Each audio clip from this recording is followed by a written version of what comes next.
Attacking football. Attacking football. Attacking football. Attacking football. Well, why don't we talk about Moses Caicedo then? Because we're about to move into your midfield. Yeah. Thankfully, there are less midfielders than there are defenders. So, Moses Caicedo. Keep. Yeah.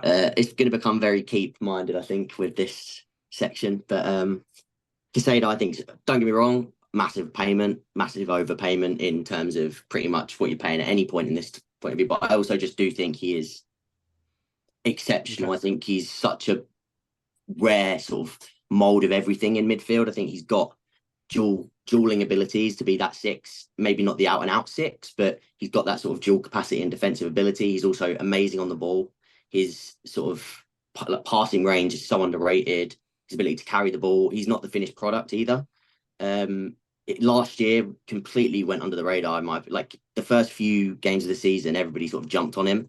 And I think the second people jumped on him, they sort of just had that in their head. Like, oh, Caicedo's a poor signing. We'll keep that there. And then as the season went on, it was just better. And towards the end of the year, he's probably our best player. Like obviously Palmer, but behind that, so good. Like I really think the media jumped on that one at the wrong time. See, I think last season with Caicedo, I don't know if you agree, but like the first part of the season, he was kind of like a 4 out of 10, but then second part of the season, he was like an 8 or 9 out of 10. Yeah. He definitely just grew into the role. Yeah, and exactly like that. I think that the media just kept the 4 out of 10 and just kept that like, oh, we've made our mind up now. So that's that, and that sells better headlines because he's 150 million pounds. So let's not give him the quality, the recognition he deserves for the second half of the season. But I also do think he started this season quite slow. The first 3 games, I do think he's actually been fairly poor. Like, he was okay yesterday, but before that, not brilliant. He's 22 in yet another new system under another new manager. He needs some consistency of system to be able to build his style of play. I think people forget that he's 22 and just go, oh, well, 115 million euros. 150 million euro, you should be expecting the finished product. I don't think you bought the finished product. I think you bought the potential that he has. And we talked a little bit just now about world-class potential or world-class ability. I think he very much falls in the world-class potential category. Yeah, I agree. I like you say as well, the changes, I think the byproduct of him starting slowly is from there's been system changes. He was also the last back in pre-season out of the midfield group, so he's actually running on fumes in terms of getting back into his minutes in the legs and stuff. So yeah, I completely agree. I think he's going to only improve as the season goes on again, and I think it'll come to a point where a lot of people are praising him more and more. Agreed. So you've got the 3 big money signings in midfield. Well, I think they're all going to end up being a keep. But these 3 boys cost £300 million. The next one is Romeo Lavia. Yeah. And again, I think he's absolutely brilliant. I think he's the most natural 6 of the 3 that you're referring to. I think he was brilliant again in pre-season. He's also now out with a knock. Hopefully it's more load management from what they're saying. It's not too much to worry about. But again, first game of the season against City, not only was he Chelsea's best player, I honestly thought he was the best player on the pitch. Even in a 2-0 loss, I thought he was that good for the 60 minutes that he was on the pitch. If you can keep him fit, he's another one of those ones for me that out all last season, big money signing, wasn't available. So he's sort of reserving judgment in that sense, but he's got abundance of ability and on and off the ball. Okay. Enzo Fernandez, captain. Hot topic for me. we are gonna come on to that. I love Enzo Fernandez as a footballer. I think he's so good. The only thing that has to be mentioned every time you talk about him, which you can decide yourselves when you build a squad if it's good or bad, is he's the sort of player you have to build the rest of the team to fit him in terms of what he's going to offer the team and what he isn't going to offer the team. He is the sort of player in midfield where if you're going to have him in there, you do have to then have an idea in mind of what else is going to be around him to cover up the deficiencies that he does have. Because whilst he is an amazing footballer, brilliant passer of the ball, one of the best passing ranges in the league, and just that ability to create. And I think he's also just one of the most switched on in terms of his passing IQ and just sort of his footballing IQ in general. What he, of course, does then lack is he's not the most mobile in the middle of the park. You can get hurt in transition with him if you don't have the right partner or the right assets around him to cover that. And I think as well, something that he often hurt from last season with Poch is he was defending a lot more up and down, sort of box to box. I don't think his dueling is that bad when he's moving side to side in terms of protecting a back four. But when you're moving him up and down the pitch, a player that's not mobile, it's like telling Jorginho to go box to box and defend. It's not quite gonna work without the right configuration. So in short, I think he's brilliant. Again, overpay, of course, but I think you can. He's definitely a key figure of this team in the future, in my opinion. I think he's really good. Well, I think we've just talked about 3 players that the 4 other people on this call would all take in their team today. I think Liverpool desperately need that profile of player. Man United desperately need that profile of player. Of those 3, I think you probably have the potential to have the best midfield in the world just with those 3 midfielders. I'm glad you agree, because that's how I feel too. So, yeah, I mean, look, we're going to spend some time giving you a whole lot of stick, mate, for having a 700-man squad. But we will give you credit for the players that genuinely are good. Dill, what do you think? To be honest, like I know you're saying we'd take any of the Chelsea midfield. They'd probably take Will Ferrell. Yeah, that's true. Be honest. Which version of Will Ferrell? The current version. Anchorman Will Ferrell. Not Elf. 65. No, not Elf. No, Jesus Christ, no. I'd take the madman from what's that film? God, I can't remember. You're not going to think of it now. Narrow it down a bit. Yeah. No, it was one of the very first ones he ever did. And he's running down the street naked. It's got. I know what you're talking about. I know what you're talking about. He's absolutely psychotic. Old school. That's the one. Okay, let's not get drawn into a debate. Keane and Dewsbury Hall. Fresh in the club. Yeah. I'm gonna say keep, but I think you can tell by the way I'm reacting to this is similar to what I said with Disassi, I don't really think it was much needed, especially now. I don't mind him as a footballer. I think he's a floor raiser in terms of Maresca's first season. And it looked like he was going to be a floor raiser when he was first signed and in pre-season. You could tell he was sort of a little bit ahead of everybody else in learning the system because he'd already played in it. Yeah. But already 3 games in, I'm already changing my tune to, as much as he is a floor raiser, it already looks like the other players are enough on beat that he's not going to be massively needed. You haven't got rid of Carney, Chukwuemeka, like a few of the others that we'll speak about. You haven't got rid of them. Yeah. And I just think he's it's just a weird one. Well, I mean, players like Carney, you have gotten rid of, not out of the club. They're just training with their own 22 players. Yeah, well, Carney isn't now. Carney's back. Oh, is he? Yeah, Carney's back. In, yeah. So yeah, who I rate above Dewsbury. Flip. Yeah. Ray Carney above a lot of players, to be honest. I think he's immense. Yeah. So do I. Okay, so are we getting rid of Dewsbury Hall? Yeah.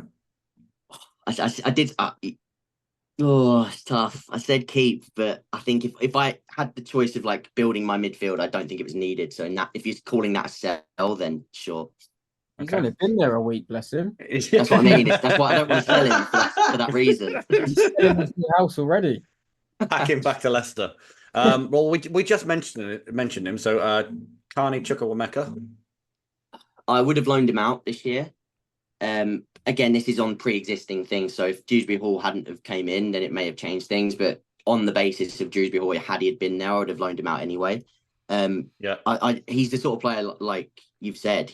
I think the quality is so apparent in his play. I think it's just getting him back to fitness. Could you get him a loan where he can play every week, get that fitness coming back into it, start to get more and more minutes in the Premier League, get more and more used to the roles? I think in terms of Maresca, number 8, he pretty much holds every ability that you need to play in that role for Maresca, which is why I'm actually slightly surprised he didn't use him as much in pre-season at all anyway, which is something we don't know whether it's something he sees on the training ground or whatnot.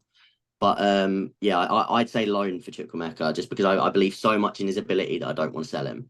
But I also don't think he'd have got the minutes needed this season. Yeah.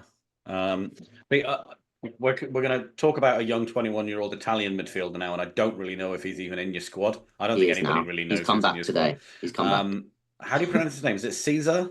Caicedo. Cesare. Caicedo, yeah. Okay, Cesare. Love that. I might name my son Cesare. That's a great name. Okay, what are we doing with him? Where's he going?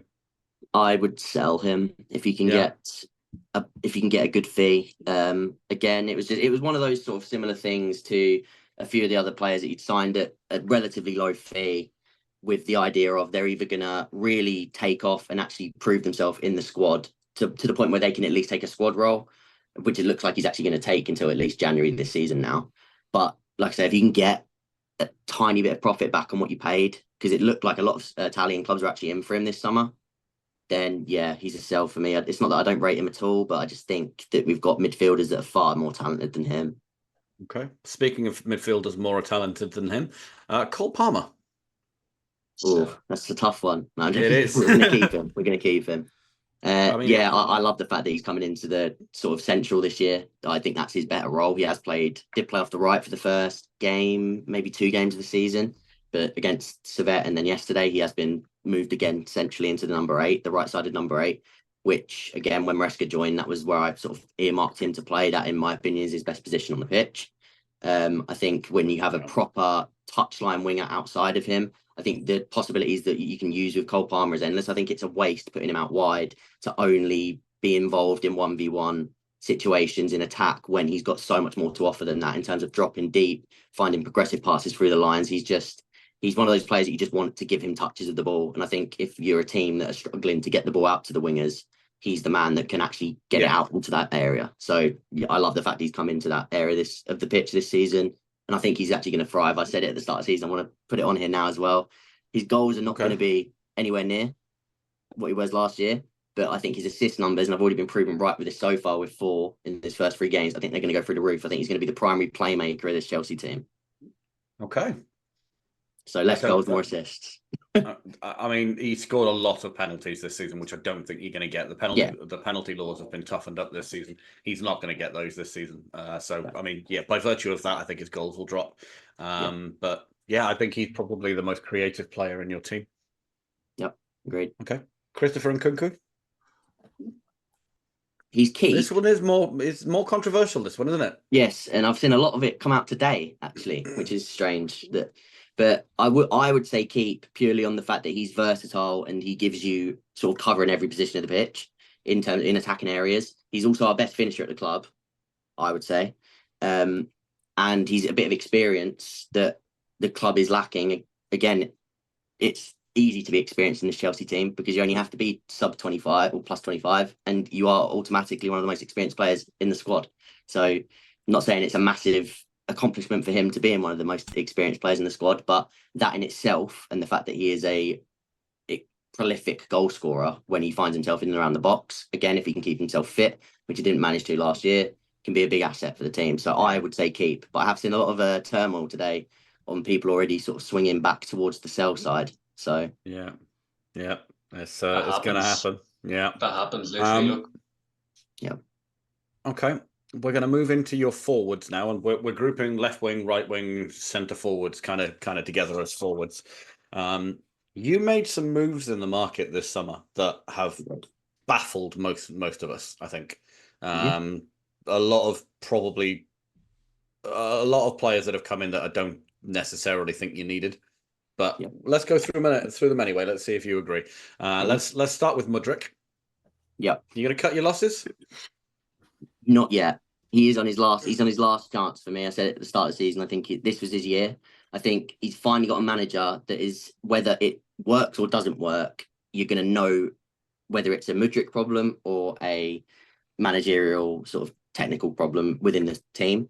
Because I think finally he's actually going to be platformed properly. I think he's going to be given strict instructions. He's been hooked in the last few games when Maresca hasn't been happy. He's been praised when he has been happy. He's putting him out on the left touch line where he's actually got in his primary role to go and play for 1v1s at fullbacks and be direct and make things happen. I think his confidence is absolutely shot. I think that could hurt him even if he is in a better system. Will he actually ever be able to get that confidence back? So I do think this year is a big year for him in terms of trying to break into the squad. And if not, will they try and sell him? I'm not sure. But you for now, wildly overpaid for him again. Yeah, another massively. player. I mean, his market value when you bought him was 40 million. Yeah, which is wild. But I think it was because of the Arsenal interest at that time. Yeah, So, yeah. that's They what they didn't got want the to let a deal. rival get him, did they? Is And it it's funny. a case with Mudryk that I don't know what way it works when I say this now. His legs are too quick for his brain, or his brain are too quick for his legs. Yeah.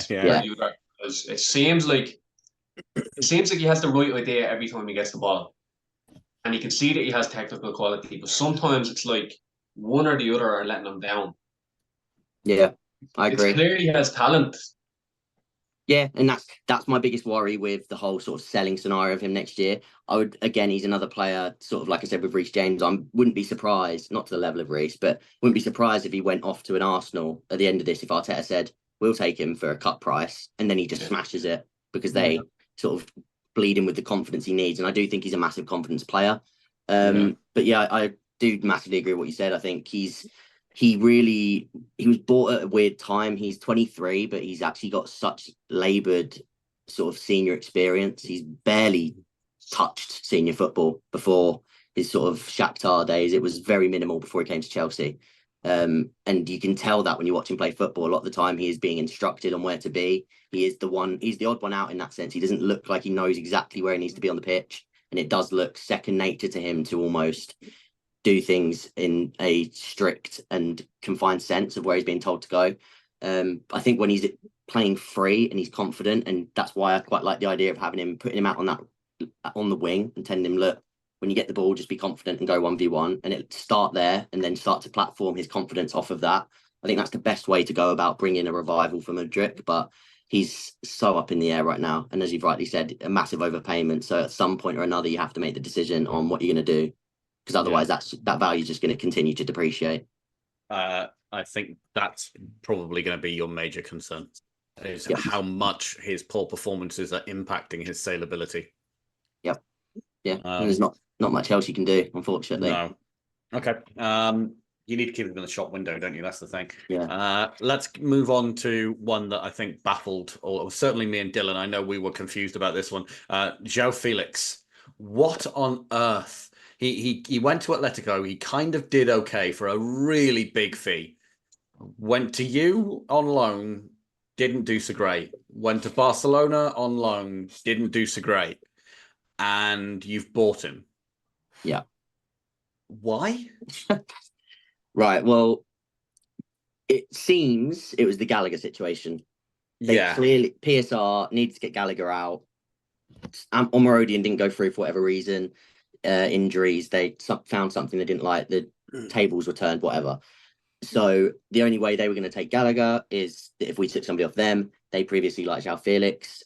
We got into the right room with Mendes, the agent, and bang, that happened, especially after the signing of another winger under the same management as Felix, which we'll touch on. I think that has a big part to play. Look, the thing with him is as much as I agree with what you said, and I think the thought process of most fans of being he wasn't needed.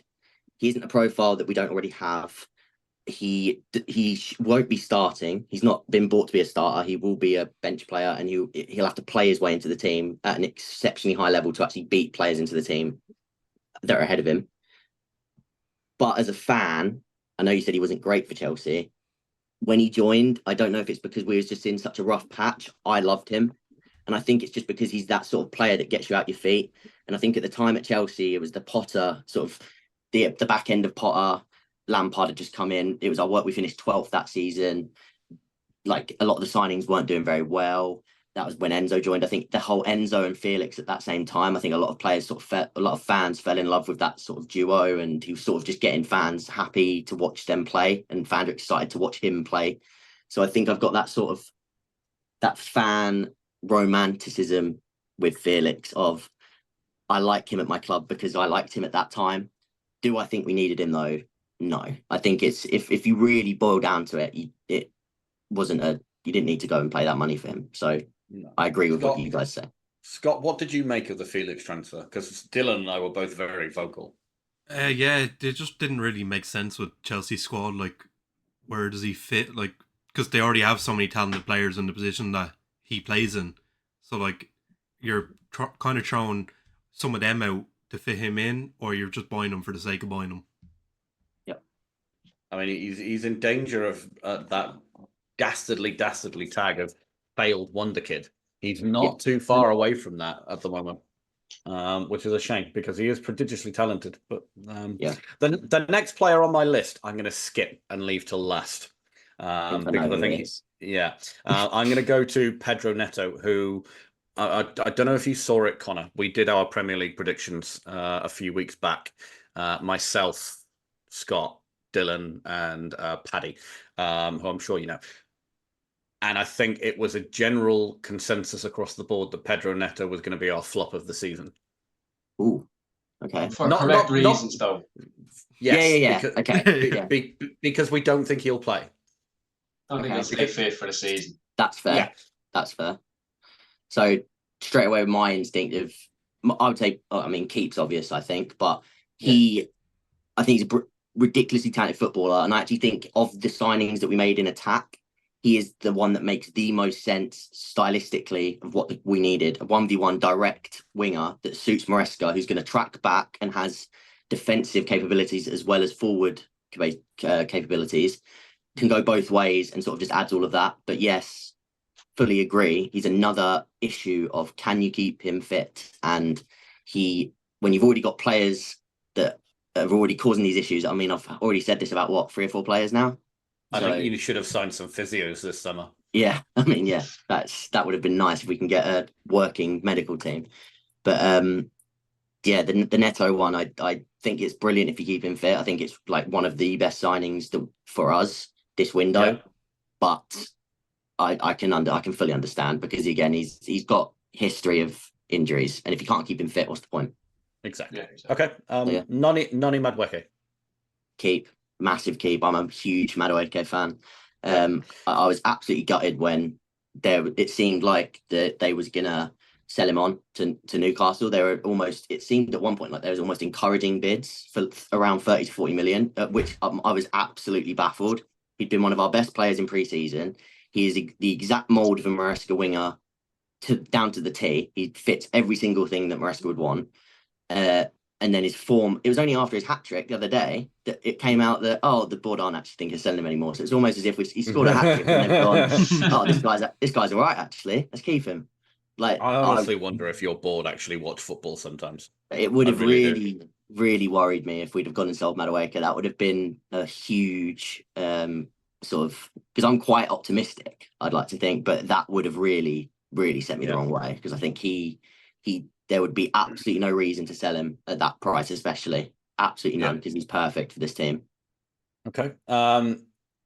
Next one. So we were going to do Angelo, but during recording, bear in mind we're recording on a Monday, Fabrizio Romano has tweeted, "Here we go for Angelo to move on." So we're not going to do Angelo anymore because he's left the club, and we're going to go straight on to Nicholas Jackson. He's a keep. I really like him. I think he's the number one striker that we need.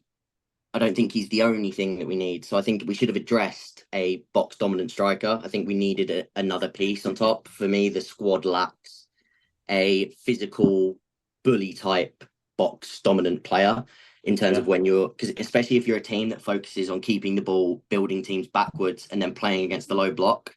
Jackson, I don't trust enough in the box to finish chances and to consistently, again, just attack the ball, put his head on the ball, sort of bully defenders in that way. So I do think that is a lack. Again, we was in for Osimhen, we was in for Duran. These are players I would have took in that role. Do I think Jackson's a really valuable squad asset at 30 million? Absolutely. And do I think he's actually quite underrated, really, from a lot of the sort of big chances missed and media coverage that he got from that? I actually think he is quite underrated, if I'm honest. I think he's actually a good footballer. But I just think it's can he fire Chelsea to a title, and can you trust him to put the ball in the back of the net at a consistent basis? Currently, no. This is the thing. He's a bit of a meme amongst rival supporters because he's just so much fun for us to watch. He really is. Yeah, the big chances missed really doesn't help him. It's those highlight reels. Yeah, I think he's a huge asset on transition. Yeah. Because of his pace and power and his ability to get into good positions, especially in the 2 City games last season. Yeah. He played the 4 City game, definitely the second City game anyways. The one at the Etihad Stadium. Chelsea were killing City on the counter attack, and he was a huge part of that. Yeah, he's brilliant at dropping in between the lines and just sort of on the half turn, he'll sort of just pick up the ball and just carry it 30, 40 yards on his own. He's, like you say, transitional power. He's really got that. He's actually, his touch and sort of dribbling is fairly good in tight areas. But again, it is just that composure. It does seem that as soon as he gets into the box, it does become heavy to him, like can't get the ball out of his feet, and things do start to happen when he gets into that area. So he feels clumsy. He feels clumsy. He does inside the box. I agree. Without the box involvement, I genuinely think he's a brilliant footballer. I think he adds so much to the team, but it's just as soon as he gets into that box, it is just he doesn't add the necessary composure that you need in the highest level. Have you seen those big show horses that pull carriages and they've got those like blinkers on? Just get him a set of them, you'd be fine. Okay, David Datro Fofana. So he sort of, as I referred to Caicedo in a way, that sort of cheap signing. It was kind of a no real loss involved. You signed him at 10 million. He has enough of a name for himself that even just joining Chelsea, going on a few loans, you'll at least recoup that. You might be able to make a bit. It hasn't worked out. And I think either way, whether he goes to Turkey in these next few days or whether it's in January, I think you'll sell him. And I think it will be a bigger fee than 10 million. So I think there's not really a loss for Chelsea to cut it. Yeah. Mark Gui. I'd loan him, but now I would have loaned him, but now I think we have to keep him because of the lack of business at the top end of the pitch. I think 5 million. Yeah, the striker end of the pitch. The striker end of the pitch. Okay. Yeah, the striker end of the pitch, not the wingers. Okay. Give 5 million, very good business in terms of, again, I just think you can't lose. I think he's so much better than that tag, and he's shown in pre-season his work rate and just ability to make something out of nothing is unbelievable. Again, though, he's 18. He lacks that composure in the box at times, and he's just not ready for this level. So it would be a loan. But you are currently looking, as funny as it is, Jackson is the only striker at Chelsea. The only out-and-out striker. You've got so many players there that João Felix plays as a striker.